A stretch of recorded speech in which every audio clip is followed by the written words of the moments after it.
Maintenant, il nous reste seulement qu'à creuser notre pente dans notre forme. Je vais vous montrer deux techniques. Une qui utilise une nouvelle action, qui est un chanfrein. Puis l'autre, c'est simplement, on va utiliser les esquisses et les extrusions comme on a tout le temps fait, mais d'une façon un petit peu nouvelle. Donc, premièrement, la pente ici, là, moi, présentement, j'ai un gros prisme rectangulaire comme ça. Donc, qu'est-ce que je dois creuser? Ben, je sais que la pente, ici, elle fait toute la hauteur. Donc, elle fait 25 mm. Et de ici à ici. On se souvient, tout ce côté-là, c'était 55 mm. Puis ici, il reste 20 mm qui n'est pas dans la pente en haut. Donc, ça ici, ça veut dire que c'est 35 mm. Donc, j'ai besoin comme de creuser 35 mm par là, puis creuser 25 mm par là. Donc, première stratégie, le chanfrein.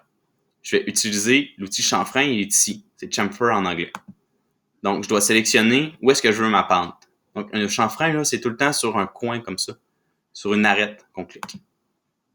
Donc, par défaut, il creuse ici 5 mm des deux côtés. Mais nous, on veut pas la même distance des deux côtés. Donc, au lieu d'avoir l'option Equal Distance, ici, on va prendre deux distances. Donc, la première distance qu'on veut creuser, c'était notre 35 mm. Et la deuxième distance qu'on veut creuser, c'était notre 25 mm.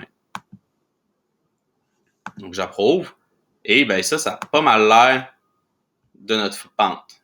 Donc, voilà. Avec le chanfrein, c'était une seule action et on a réussi à faire notre pente. Maintenant, je vais supprimer le chanfrein que je viens de faire et je vais recommencer en utilisant seulement une esquisse et une extrusion. Donc, contrairement à d'habitude où on fait l'esquisse sur le dessus, là, on va la faire sur le côté. Donc, je vais commencer une esquisse et je vais cliquer ici sur le côté. Donc, je vais changer ma vue, là, comme ça.